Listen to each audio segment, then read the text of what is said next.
Let's just get this out of the way. You are not lazy. You are not failing at life. And it's got absolutely nothing to do with being a morning person. Right now, you're running on empty.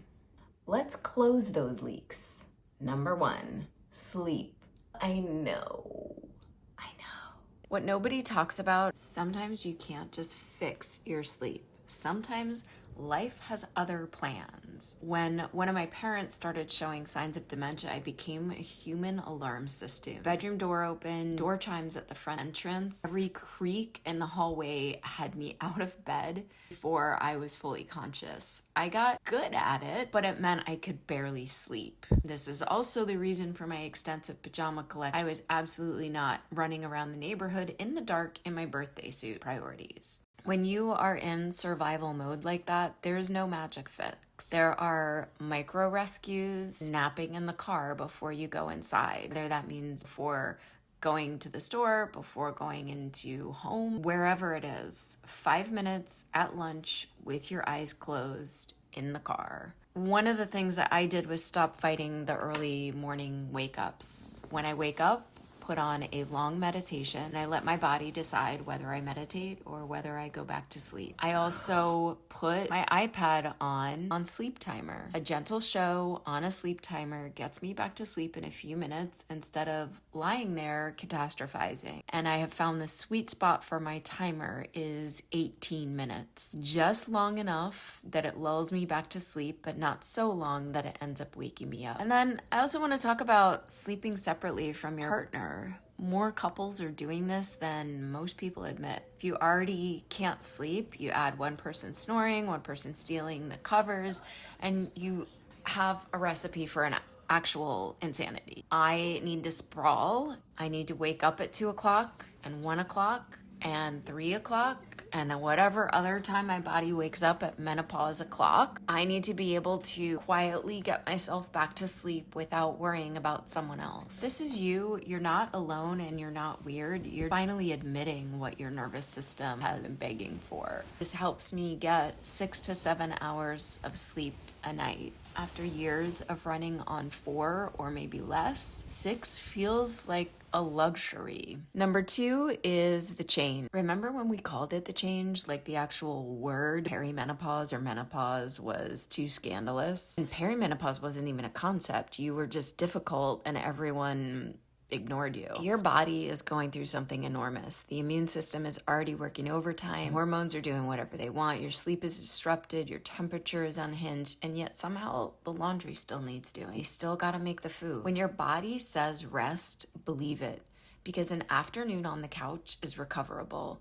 Running yourself into the ground until you get sick is not something any of us have time for. You are not being dramatic. You are not being weak. You are navigating a massive transition. This is a lot. Honor it. Number 3 leak is caregiving, aka the job nobody hired you for, nobody pays you for, and nobody fully sees or recognizes. Listen, you cannot pour from an empty pitcher. I know you've heard that. I know you rolled your eyes. Do it again. I'll wait. Find one thing every single day that is just for you. Not for your partner, not for your kids, not for anyone who needs something from you. Just for you.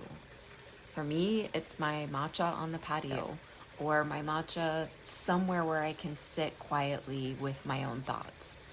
A walk to the end of the block and back, sitting in your parked car for 4 minutes. These aren't indulgences. These are survival. Always for me, there's acupuncture, tapping, 3 deep breaths outside in the cold or in the hot, whatever helps you reset your nervous system. It's like medication, but without yet another one. Because right now, those moments are exactly what is medicine. Everything you're handling right now would buckle most people, and that deserves more than a pat on the back and you've got this. This deserves more than a passing nod from the people around you, though that recognition is also helpful. This deserves for you to be seen, but start with you seeing you. It deserves your own compassion as well. Number 4 is decentering men or your partner. This one's actually really helping me a lot.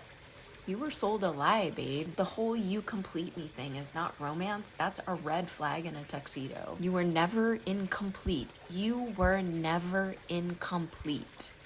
You just got really good at pretending you were, because that's what kept the peace, that's what kept the relationship, that's what kept everyone comfortable and stable. And if you are neurodivergent, this is times 1,000. Decentering does not mean you stop loving your partner. It means you stop outsourcing your decision to someone else's comfort level. You stop shrinking. You start asking yourself, what do I actually want here? And then, wild idea, you do that. Here's what's funny. You actually fill your own self, your own cup first. The relationship usually gets better because you are not secretly resentful anymore. You're present and you're you. That is not a wellness cliche. This is what happens in real time. Those leaks, sleep, invisible labor, the story you were told about who deserves to come first in your own life, you don't have to fix all of it today. Now you know where to start looking. I'm Syd St James, and we are just getting started.